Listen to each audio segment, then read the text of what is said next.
একবার আফগানিস্তানের বিপক্ষে সৌম্য সরকারের হিস্ট্রিটা একটু জেনে নেই টি-20তে বিশেষ করে। এই পর্যন্ত আফগানিস্তানের বিপক্ষে সৌম্য সরকার মাত্র 4টি টি-20 খেলেছে। আসসালামু আলাইকুম। আজ থেকে শুরু হতে যাচ্ছে বাংলাদেশ এবং আফগানিস্তানের টি-20 সিরিজ। এই সিরিজও নেই লিটন কুমার দাস। লিটন কুমার দাসের জায়গায় দলে অন্তর্ভুক্ত করা হয়েছে সৌম্য সরকারকে এবং জাকির আলী অনেকের নেতৃত্বে বাংলাদেশ একটি 15 সদস্যের স্কোয়াড ঘোষণা করে। সেখানে জাকির আলী অনেক অধিনায়ক এবং উইকেট কিপার, এছাড়া আছে তানজিম হাসান তামিম, পারভেজ হোসেন ইমন, তৌহিদ হৃদয়, সাইফ হাসান, সৌম্য সরকার, নুরুল হাসান সোহান, শেখ মেহেদী হাসান, নাজুম আহমেদ, মোহাম্মদ সাইফুদ্দিন, তানজিম হাসান সাকিব, মোস্তাফিজুর রহমান এবং তাসকিন আহমেদ। বাংলাদেশ সম্প্রতি এশিয়া কাপ শেষ করে সেখানে বাংলাদেশ সুপার ফোরে উঠলেও সুপার ফোরে খুব ভালো পারফর্ম করতে পারেনি। শ্রীলঙ্কার সাথে ম্যাচটা বাংলাদেশ খুব ভালোভাবে জিতে ইন্ডিয়ার সাথে একই টার্গেট তারা করতে পারেনি। এছাড়া পাকিস্তানের সাথে শেষ ম্যাচে বাংলাদেশ খুব নগ্নভাবে হারে, মাত্র 135 রানের একটা টার্গেট তারা করতে পারেনি। সেখানে মিডল অর্ডারে যেই দুর্বলতা বাংলাদেশের সেটা ফুটে উঠে খুব স্পষ্টভাবে। বিশেষ করে লিটন কুমার দাসের যে শূন্যতা, ক্যাপ্টেন্সি, ব্যাটিং বলেন, উইকেট কিপিং বলেন, সব কিছুই বাংলাদেশ খুব ভালোভাবে মিস করে। দলে চান্স পেয়েছেন সৌম্য সরকার লিটন কুমার দাসের জায়গায়।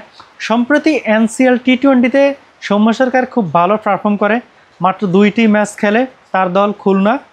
2টি ম্যাচ সৌম্য সরকার ভালো পারফর্ম করে। প্রথম ম্যাচে ঢাকা মেট্রোর বিপক্ষে সৌম্য সরকার মাত্র 33 বলে 35 রানের একটা কেমিও ইনিংস খেলে। সেখানে 4টা 4 এবং 3টা ছক্কা ছিল। স্ট্রাইক রেটে ছিল 134.34 এবং উইকেটে তিনি অবস্থান করেন 58 মিনিট। এরপরে আরেকটা ম্যাচ খেলেন তিনি রাজশাহীর বিপক্ষে, সেখানে 34 বলে 63 রানের একটা কেমিও খেলেন। 4টা 6, 6টা 4-এর বিনিময়ে তিনি এই 63 রান করেন। ক্রিজে ছিলেন 74 মিনিট, তার স্ট্রাইক রেটটা ছিল 185.29। তো বলাই চলে সৌম্য সরকার এই মুহূর্তে ফর্মে আছেন, অনেকদিন পরে সে ফর্মে ফিরেছেন। আমরা সৌম্য সরকার সম্পর্কে জানি সে ভালো অ্যাবিলিটি আছে তার ব্যাট করার। ইনশাল্লাহ আশা করি লিটন কুমার দাসের যেই শূন্যতার জায়গাটা সৌম্য সরকার ভালোভাবেই পুষিয়ে দিবে যদি দলে সে সুযোগ পায়। একবার আফগানিস্তানের বিপক্ষে সৌম্য সরকারের হিস্ট্রিটা একটু জেনে নেই টি-20তে বিশেষ করে। এই পর্যন্ত আফগানিস্তানের বিপক্ষে সৌম্য সরকার মাত্র 4টি টি-20 খেলেছে আর সে 4টি টি-20তে 4 ইনিংসে তার রান মাত্র 28, হাইস্ট 15 রান, এভারেজ মাত্র 7।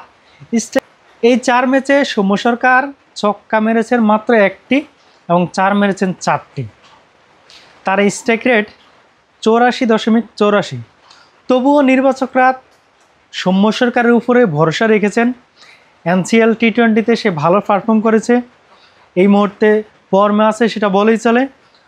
আমিও আশা করি সৌম্য সরকার এই পুরো সিরিজটাতে যদি চান্স পায় তাহলে খুব ভালো করবে এবং সৌম্য সরকারের জন্য এটা একটা টার্নিং পয়েন্ট। সে আবার দলে ফেরার, সামনে ওয়েস্ট ইন্ডিজ সিরিজ আছে, ভারত সিরিজ আছে এবং 26 সালে বিশ্বকাপ আছে। তো সৌম্য সরকারের জন্য একটা ভালো একটা চান্স বলা চলে এবং আমিও আশা করি সৌম্য সরকার এই সিরিজটাতে যদি চান্স পায় তাহলে খুব ভালো করবে। তো আজ রাতে বাংলাদেশ সময় রাত 9টায় আফগানিস্তানের বিপক্ষে প্রথম টি-20। বাংলাদেশের জন্য বেস্ট অফ লাক।